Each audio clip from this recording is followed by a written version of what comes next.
یہاں ایوانوں میں ان کی ہلاکت و بربادی کے مشورے ہو رہے ہیں، لیکن مسلمان مسجدوں کو توڑنے میں لگا ہوا، مسلمان ایک دوسرے کو نقصان پہنچانے میں لگا ہوا، مسلمان ایک دوسرے کے مدارس کو بند کرانے میں لگا ہوا۔ یہ آج کل کے ہندوستانی مسلمانوں کی حالت ہے۔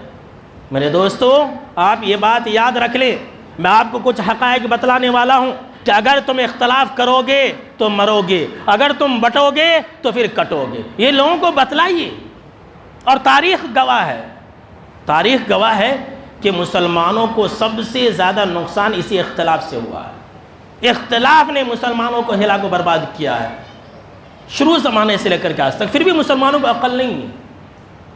آپ نے اندلس کا نام سنا ہوگا، جس کا موجودہ نام جو ہے اسپین ہے۔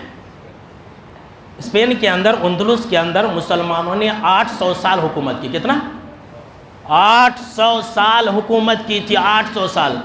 لیکن جب مسلمانوں کے اندر اختلافات ہونے لگے، ہر کوئی اپنا اپنا علاقہ لے کر کے الگ الگ ہونے لگا، سیاسی انتشار پیدا ہو گیا۔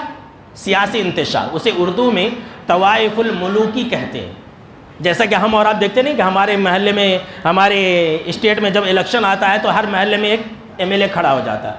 تو اس طرح سے جب اس وقت کے مسلمان، اندلس کے اندر جہاں مسلمانوں نے 800 سال حکومت کی تھی، وہاں پر ہر مسلمان، ہر ایک انسان اٹھتا، اپنا علاقہ لے کر کے الگ ہو جاتا، بولتا کہ میں اس علاقے کا بادشاہ ہوں۔ جب مسلمان آپس میں لڑنے لگے تو عیسائیوں نے اندلس کے اوپر قبضہ کر لیا۔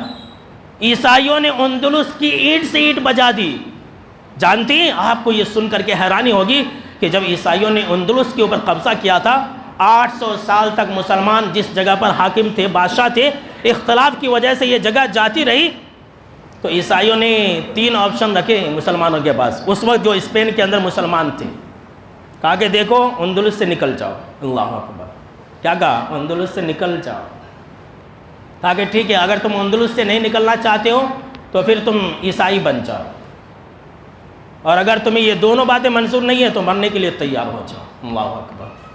پھر سب کو، جو لوگ نکل گئے، اپنی جان بچا کر کے نکل گئے، اور جو وہاں رک گئے یا تو عیسائی بن گئے یا پھر موت کے گھاٹ اتار دیے گئے۔ یہ تاریخ ہے مسلمانوں کی۔ 800 سال تک حکومت کی، لیکن اختلاف اور انتشار نے بادشاہ سے غلام بنا دیا۔ یہ اختلاف کی خاصیت ہے کہ مسلمان اگر اختلاف کریں گے تو اللہ انہیں ذلیل اور رسوا کر دے گا، اور وہی حالات پیدا ہو رہے ہیں، وہی ہو رہا ہے۔